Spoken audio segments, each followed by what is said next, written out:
So before we get started with our question, two things. One, do kind of apologize for any audio issues that you may hear.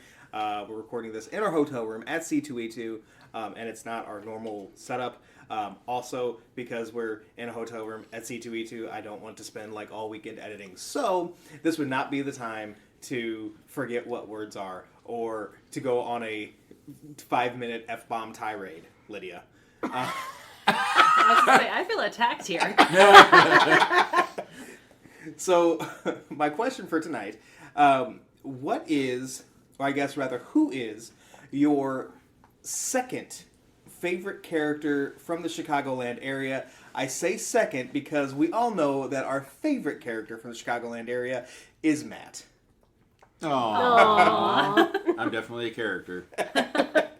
So, Matt, let's start with you. So I actually had to look because there's so many. Growing up around Chicago, there's so many that you hear about, that you know about.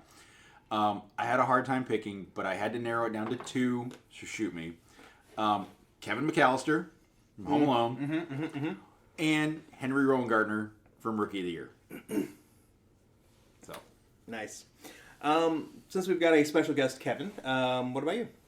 So I also had a hard time picking and was going to make the joke of since Mitch got 2 carry-on bags, I was going to pick 2 characters, but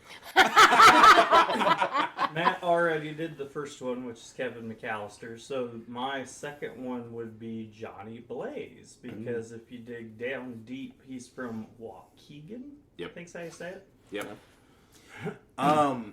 And you guys were kind of called me out on this earlier. I was thinking about using Nightwing because there was a stretch where he did live in Chicago, but for me, easily it's Radiant Black. No ifs, ands, or buts. Tabitha. When I think Chicago the musical, so I'm going with Velma Kelly, my hero. That's the one who killed, right? Yes. Okay. Yeah. Yeah, that tracks. Yeah. One of the She ran married. into his knife, right? No, No, that it's was him? somebody else. Oh, sorry. It's been a hot minute since I've seen Chicago. And Lydia. So trying to think of someone from Chicago, I couldn't think of any characters except for the characters from Divergent. And Trish just makes me mad, so I'm gonna go with Thor. That's the best answer I've ever heard.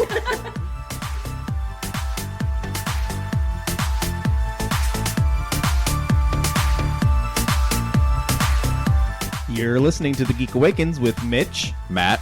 Tabitha. And Lydia.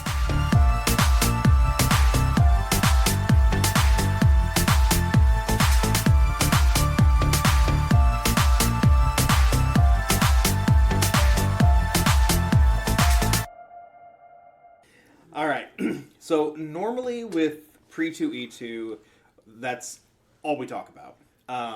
However, there are a couple of local stories that I really, really want to talk about this week. The first one deals with Free Comic Book Day, which is already one of my favorite days of the year. But Killen's is doing something to make that just a little bit better. This year, Killen's is teaming up with Forever Home Feline Ranch and will have cats at the comic book store ready for adoption. I showed you that. There will also be cat toys and cat-themed comic books and fantasy art. Free Comic Book Day, as you probably know, is the first Saturday in May, which this year just happens to be May the 4th. Y'all, I'm so excited for this. That's awesome. May the 4th. Free Comic Book Day. Not free cats, but, you know, cats. I mean, depends on how fast you run. That cat might be free. Oh my gosh. Oh. Don't steal the kitties.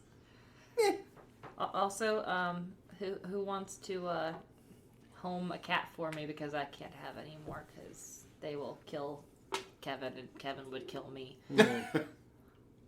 We'll talk off air. Okay.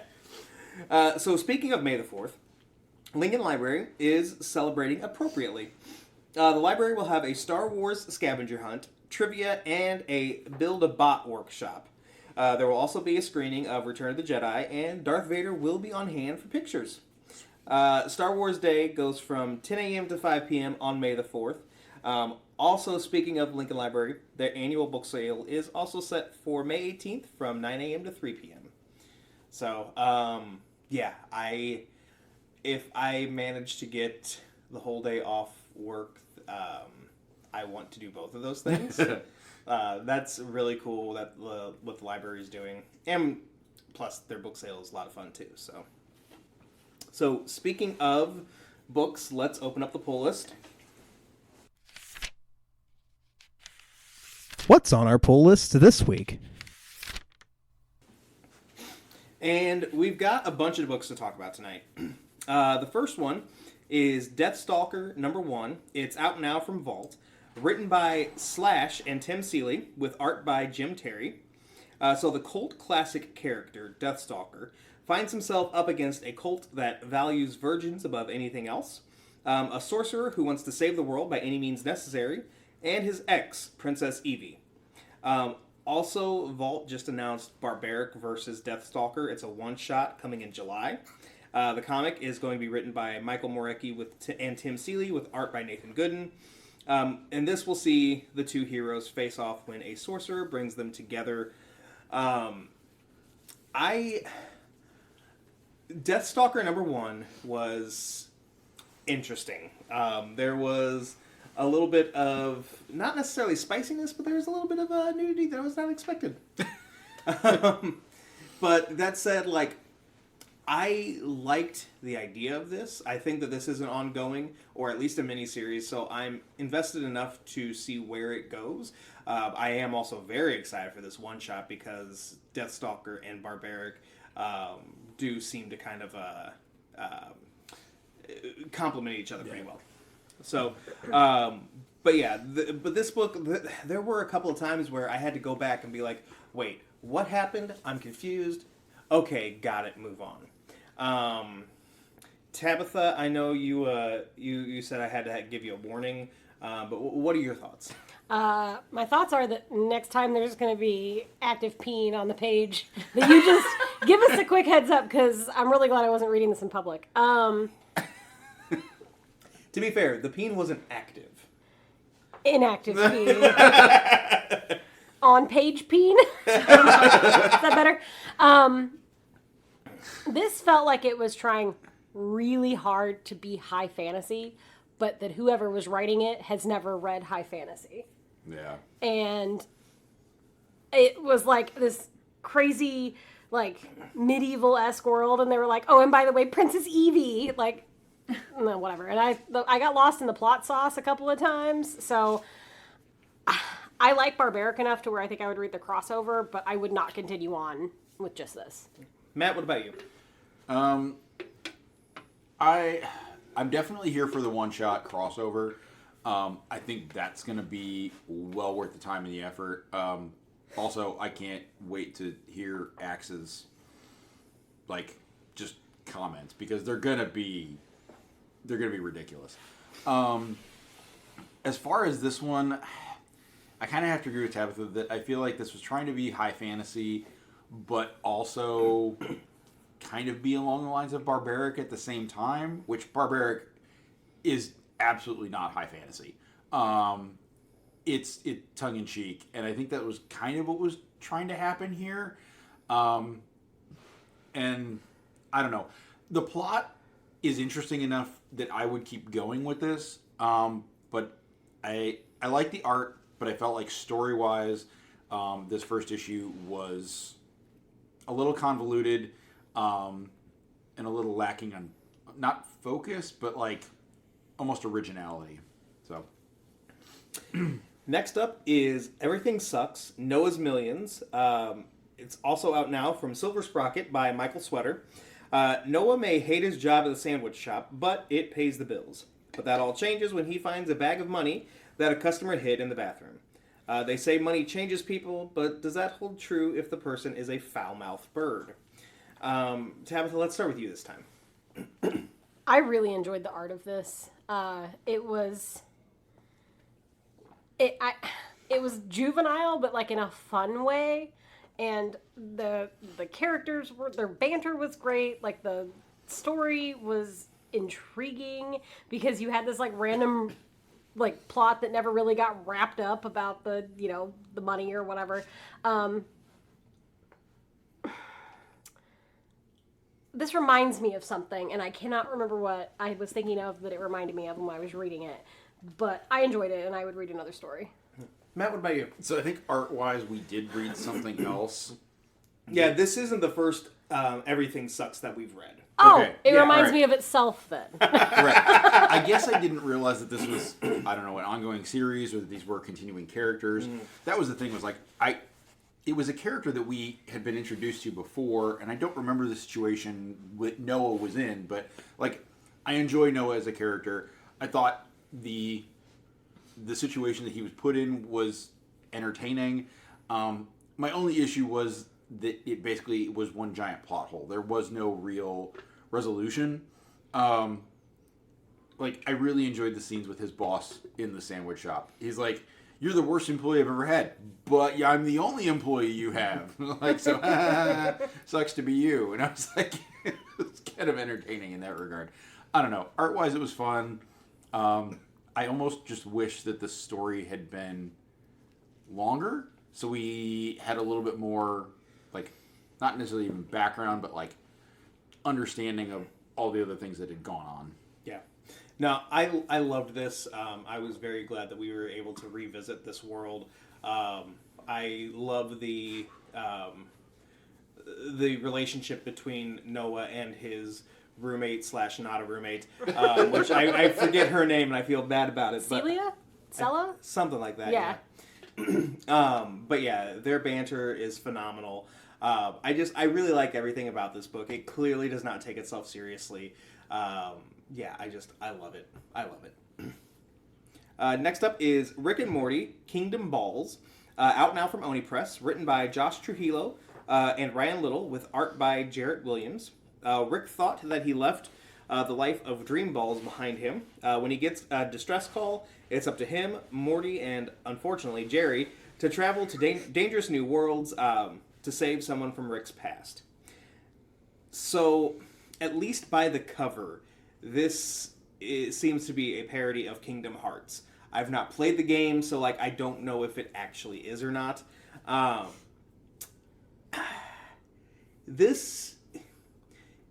really enjoyed this book, but there were parts of it where I almost felt like, especially with Rick and Morty, the little bit that I know of the characters, there were a couple parts that seemed out of character for me. And if I'm mistaken on this, please correct me. But that said, like, I've read some of Josh Trujilo's other stuff, and I've enjoyed that. I enjoyed this. This is a mini-series, so I enjoyed it enough to keep going with it. There were, I mean, with a name like Kingdom Balls, I mean, there are quite a few crude jokes in here, but I think that they hit pretty well. So, Tabitha, what do you think? I don't have any working knowledge of Kingdom Hearts, and I think that kind of lessened my enjoyment of this just a little bit. I think had I had that background, I think this would have been funnier for me. It still felt like classic Rick and Morty, though, so I enjoyed myself. Last up is Halestorm, Hyde Manor, out now from Z2, written by Brittany and Brianna Winter, with art by Sara Scalia. So rock band Halestorm rents out Hyde Manor for a bit of R&R, that's rest and relaxation, not rock and roll, after an exhausting tour, but the estate brings out a side of each of the members that no one expected. Lydia, you got to read this one. What were your thoughts? So I love Halestorm anyway, so I was excited to read this. I instantly picked up the different references from the songs. Obviously, Miss Hyde is the main focus of the story. Honestly, my biggest issue with this as a whole is it felt like at times the speech, like there was missing words almost. And I was trying to like reread it and catch and see if it was trying to reference a song, and it just was the lyrics flowing strangely, but I don't think it was that. I don't know if it was just written strangely or something like didn't come out right in editing or what. But Overall, I love the story. I like the whole Jekyll and Hyde with the mirror thing, and then ending on another song, which is "Eye on the Fire." So, Before we get to Tabitha, I am an idiot. We all know this. I was about... I realized this about 10 minutes ago, that Hyde Manor, Jekyll and Hyde, did not pick up on that at all. It's fine. Tabitha, what did you think about this? I think you are an idiot. I am not all the way through with this right now, and maybe I'm an idiot because I did not put it together that it was Halestorm. Maybe we're both idiots, Mitch. I am enjoying the art of this tremendously. I will say the only thing about the art that I'm not enjoying is sometimes the facial expressions in the drawing make these people look like they're like hill people. Like, I don't know what's happening. The Jekyll and Hyde aspect of it, I think, is definitely my favorite part, though. And I'm definitely going to continue reading this. Yeah. As someone who his only working knowledge of Halestorm is that it's a band, I was reading this just purely based off of story. I kind of assumed that, some of this would, reference some of their, albums or songs or whatever, but I didn't realize it was as on the nose as it was, which that is really cool. It makes me want to go and check out some of those songs and then go and reread this with that knowledge. But based on the story itself, I mean, this was still a graphic novel that I breezed through, and so you don't, in my opinion, you don't need to know who the hell Halestorm is to enjoy this book. All you need to know is that they're a band, they've been on tour, they're exhausted, and then there's some body doubles, and it's fine. I wish when I was reading this, there were a couple of parts where I was like, there were a couple of insults that were given where I'm like, I need to write this down and reference them. I can't remember where they were now, but they were so funny. But yeah, this was honestly, of all the ones that we read this week, this one probably was my favorite. Yeah. So. Also skimming the Rick and Morty thing just now. Yeah, absolutely Kingdom Hearts. Yeah. I assumed so, but again, like, with my negative knowledge of Kingdom Hearts, I was like, maybe? So, alright, let's go to gut reaction. Ow! Gut reaction. And this week, it's a special C2E2 edition, since that is why we're here. I went through and picked out some of the things that we can do, see, etc., etc. Some of these are things that are always here. Some of these are, this is here for the first time. So yeah, the first one is the Wiener Wonderland. So the mystery prize attraction from last year is back, but it's a little bit different now. And it's actually called the Wiener Wonderland. This time you pledge a sword. It's either $15 or $30, and then you receive a prize. I'm still giving this a thumbs up, but Wiener Wonderland, like, guys, last year we joked about it being a glory hole, and I don't know if maybe somebody listened to us and they just decided to lean into it. Phrasing. But still, it's an interesting choice for a name for this attraction, but I'm still here for it. Tabitha. I've already told you to stop talking to me about wieners. So, thumbs down. Matt. I don't know. I think it's fun. I always appreciate when C2E2 does anything that leans into Chicago hot dogs and Chicago pizza, just embracing that as part of this con. So I think it's fun. I'm going to go thumbs up. Lydia. So I had also thought about the mystery hole from last year. So I'm terrified that that's still here this year, because that just seems like it's going to end badly.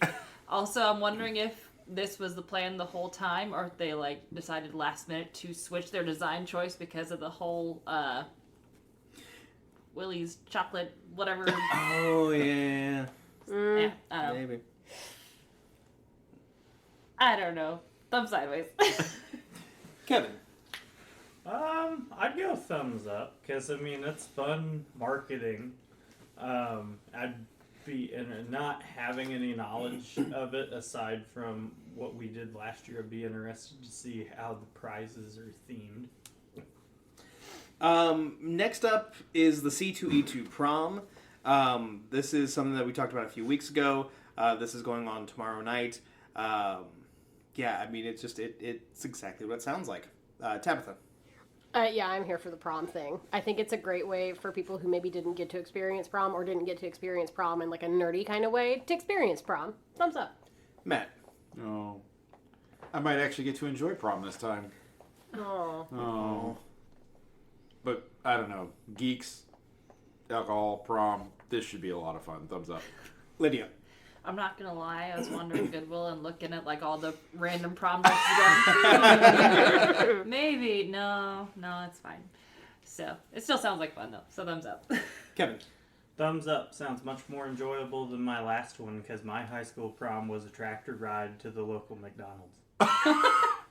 I mean, that also sounds fun. It still sounds better than my experience. So. Yeah, I'm also giving this a thumbs up. Yeah, I don't think we talked about it on air, but we talked about it in our planning meeting. Like, I don't know if this is me going through like a midlife crisis or whatever, but like we don't normally do like these late night after party things, and I'm really excited for this. So yeah, thumbs up. Next up is Treasure Hunt. So QR codes will be placed throughout the con. Scan the code and earn trophies for a chance to win 2025 C2E2 tickets. Matt, let's start with you this time. That's fun. I didn't know about this. I mean, everybody's already got their phone on them. The QR codes, I mean, it's such cool new technology. No, I think it's a fun way to do that. It's also great to, I don't know, to get people like excited about next year already. So thumbs up. Lydia. I'm just too busy laughing at Tabitha down here dying. No, this sounds like fun. And the chance to win free passes, heck yeah, man. Kevin. No, this sounds fun. Like Matt said, good way to get people excited for next year. Having to deal with QR codes at work. If whoever did the QR codes is listening to this, I will buy you a drink. This is getting my first thumb sideways of the evening. I love the idea of this. However, especially with how busy that it's going to be, if you don't have fantastic cell service, you might not be able to get some of those codes to work. But in principle, I love it. Next up is Side Quest. Like I said before, like they've kind of revamped their gaming lounge. This time it's going to feature game demos, LARP, tabletop games, and the Lab escape room. Lydia. I'm gonna go with them sideways just because based upon previous years with them like organizing certain things, they maybe bite off more than they can chew and they couldn't even handle what they had at the time. Kevin. I'd go them sideways because I personally am not a huge fan of escape rooms. And then to piggyback off what Lydia just said, like that is a huge undertaking. So you add that to all this other new stuff that they have going this year, it'll be hard to pull off. Yeah. Tabitha, I completely forgot. Where's your thumb on that treasure hunt? I didn't get to you. Wouldn't it be really cool if they used QR codes for it though? Thumb sideways. As far as side quest goes, I'm giving this a thumbs up. The escape rooms have been the escape rooms haven't always been fantastic. But that said, I do like how they're kind of like stepping their game up, if you will. But yeah, like I as somebody who's like, I'm not ever going to be a LARPer, but I like that that's an option. So, Tabitha? I'm kind of with Lydia. Based on prior experience that we've had with other, I don't know if you call them vendors of escape rooms at C2E2. I think logistically they're sometimes problematic. I'm also with Kevin, not a huge fan of escape rooms. I already feel like I'm being hunted for sport like 90% of my life. Escape room just puts a timer on it, so it's just not my favorite. So I'm going to go thumb sideways. Matt. I'm gonna go thumb sideways because of all of the escape room issues that we've discussed. But I do like the fact that C2E2 continues to expand and add and tweak on some of the ideas that they've had or doing new things that they haven't done in the past. Because you're not, like, C2E2 is not San Diego Comic-Con, so you're not going to get people to come every year just because you're C2E2.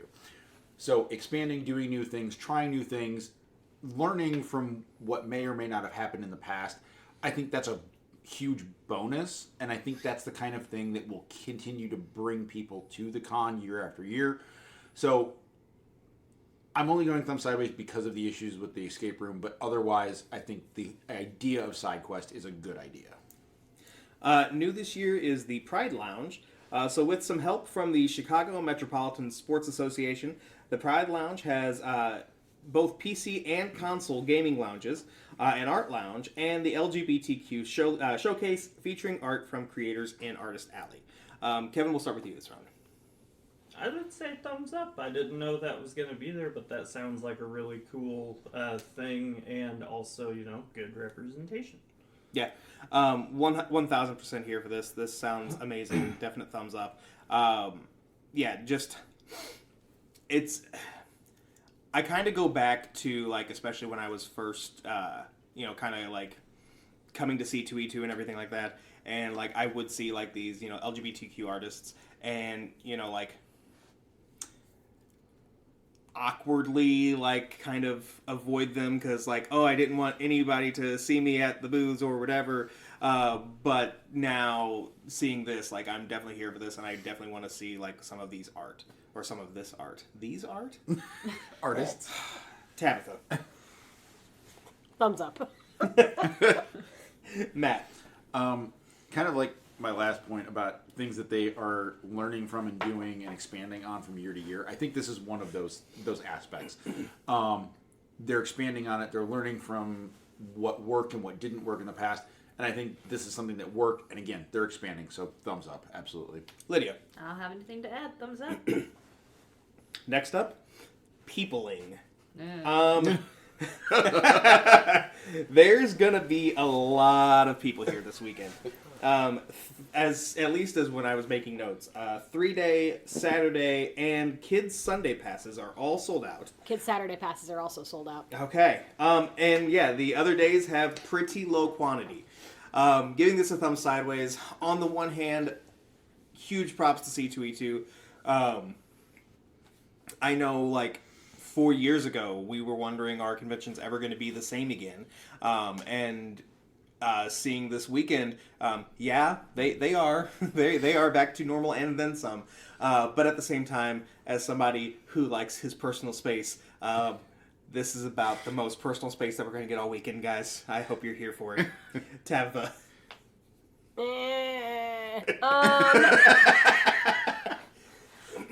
The peopling is my least favorite part of these, obviously. I think it was 2 years before they took the break for the pandemic. I remember on Saturday, like right around lunchtime, I got stuck in like a crush of people in one of the aisles because there was like a line and there were people, and I had a full-blown panic attack. So I'm hoping to combat that this year. But still, thumbs down for peopling. No people. C2E2 for just the Geek Awakens. That would be so expensive. Hashtag worth it. Hopefully you already got your panic attack out of the way when you got stuck in the elevator, so... Evan, I have at least one panic attack a day, if not 5, so... Matt. Yeah, it's just one of those things. As I've gotten older, peopling is harder and harder to do, but I know that it is essential for these cons to be here and to be successful. While I don't like it, I know it's a necessary evil, if you will, so I'll go thumb sideways. Lydia. Who invited all these people? C2E2.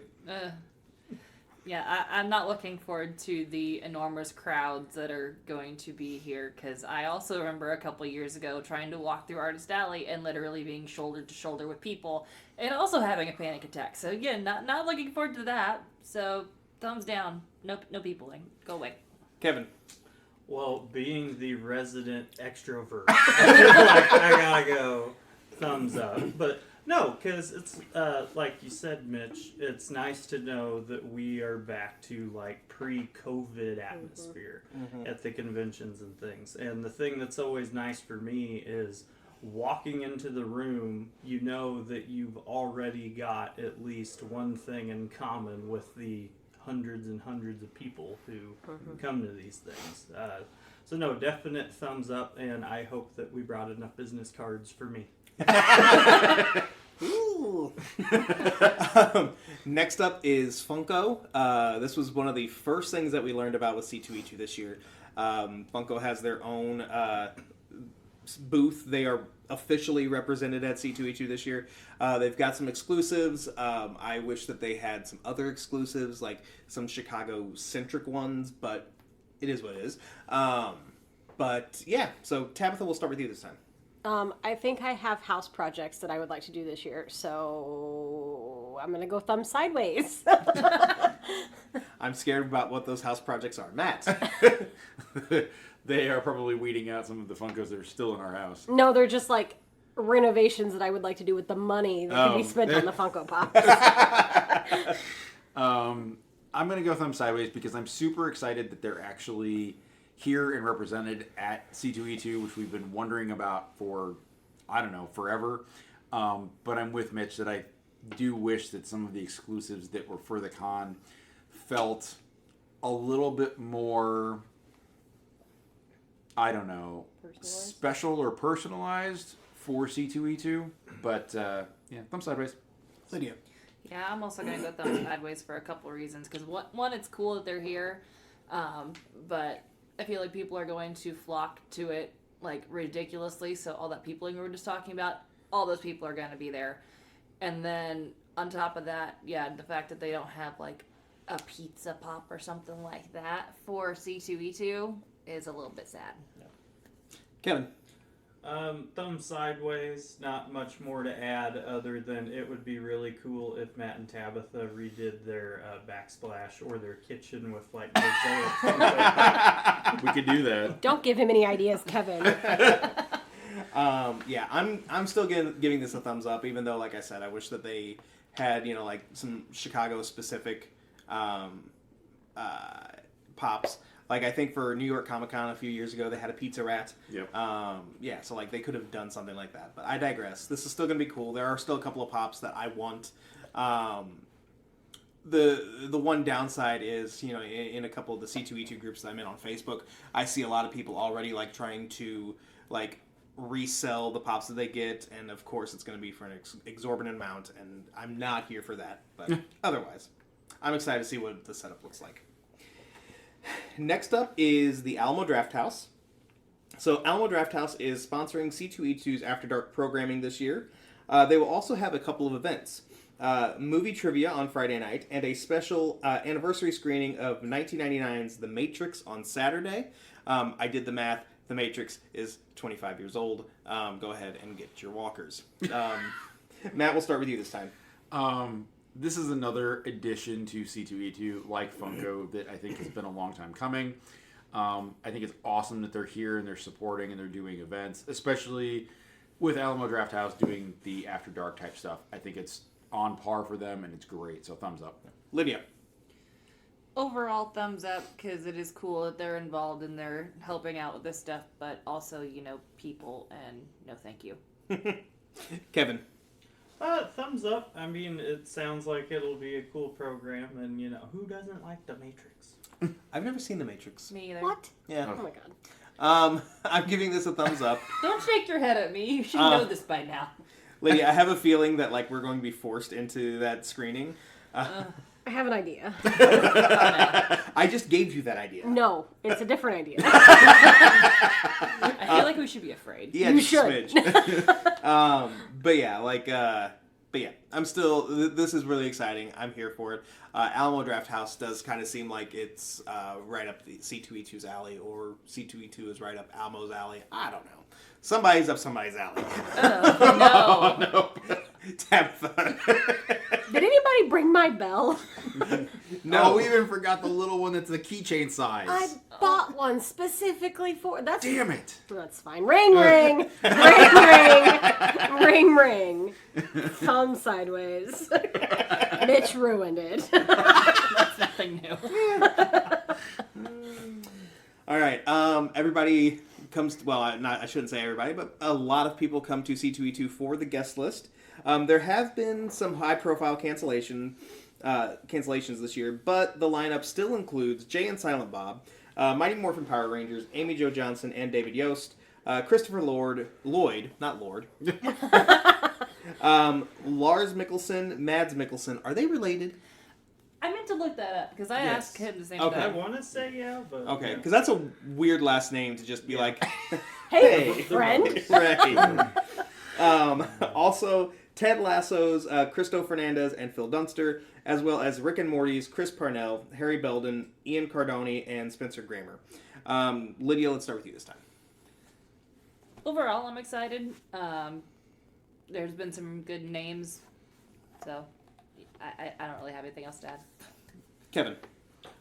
Thumbs up. I was gonna say I felt really lucky last year because last year was the first one of these that I came to with you guys, and we got the Avatar: The Last Airbender reunion panel, and then this year we've got the Hannibal reunion panel, and so yeah. Yeah, I'm also giving this a thumbs up. This year, as far as like the celebrity guests, it's a little bit on the lighter side of people that I'm actively interested in. That said, the people that I am actively interested in, they knocked it out of the park. Of the guest list, none of them that I included, but I mean, there are also a lot of other high-profile comic book creators, so that's also kind of where my attention is. Tabitha. The celebrities are not why I come to C2E2. I am always interested to watch the panels. Like last year, we got a lot of the Buffy cast at a panel, but like, I don't know. I come to C2E2 for other things, but at the same time, I like the inclusion of the celebrities. I also find it very amusing that every year everyone is always complaining about the amount of celebrities that are at C2E2 until the last minute, and they're like, hey, we have all these celebrities, and then people are like, oh, these are too many celebrities now. I don't too much money. Pick a lane. Thumb sideways. Matt. I know we've kind of talked about it on previous episodes, but I feel like C2E2 has done a good job to bring in some of the bigger name celebrities and not bring in the same celebrities every year.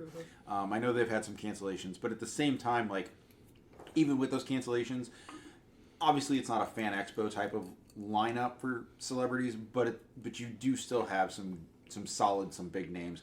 Some people like Jason Mewes and Kevin Smith that I honestly didn't think would ever show at something like C2E2. So I'm gonna say thumbs up. Yeah.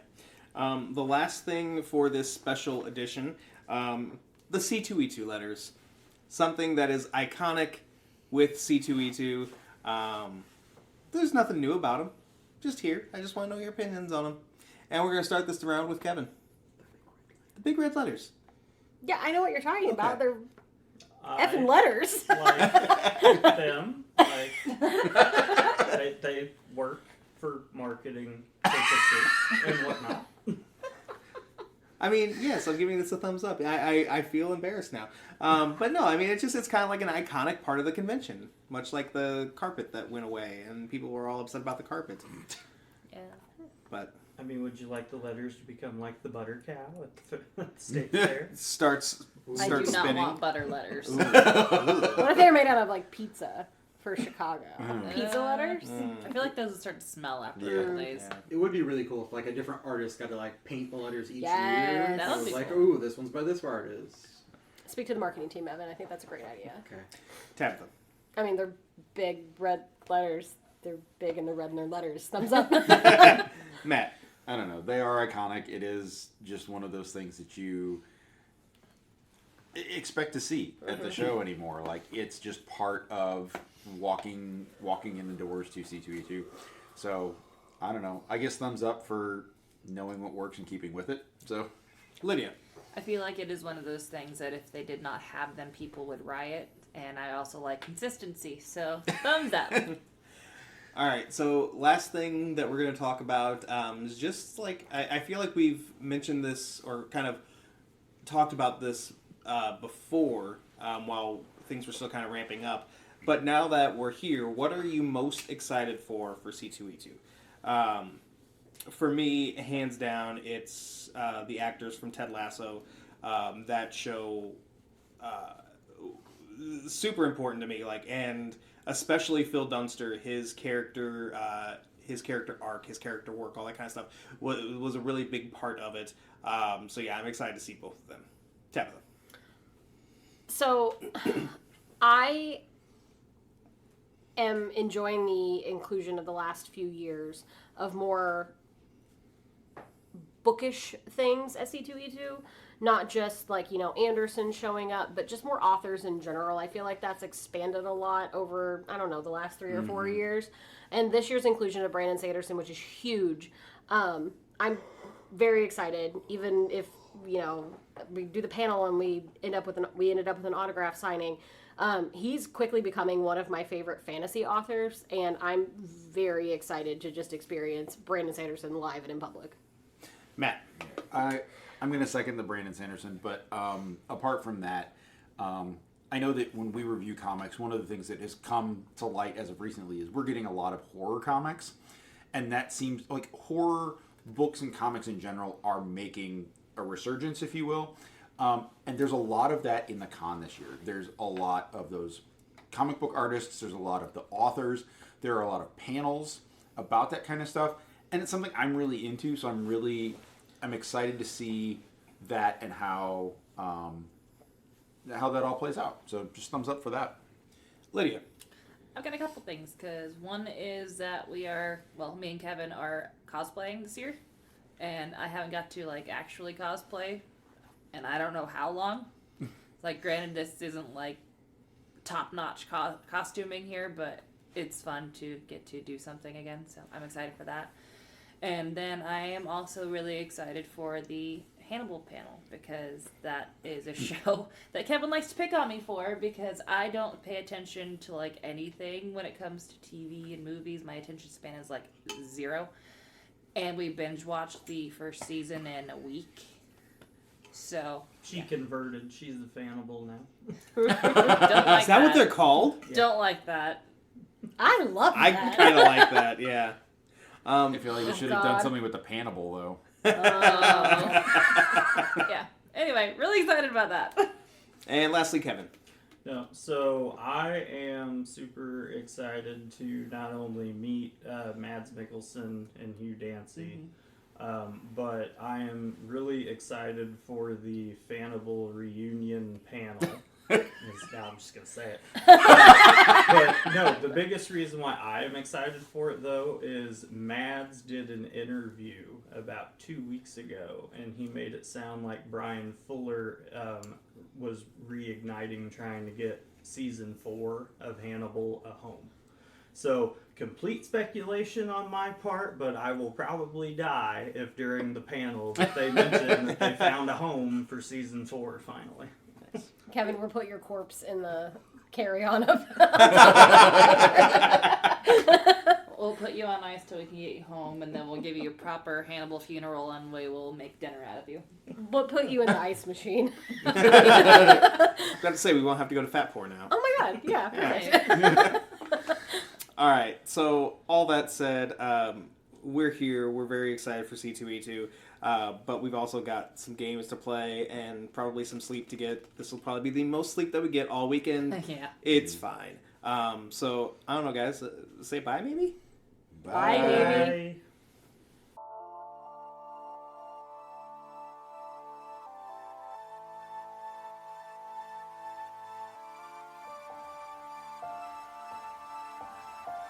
That's going to do it for this episode of The Geek Awakens. If you have any questions, comments, or concerns, shoot us an email at thegeekawakenspodcast@gmail.com.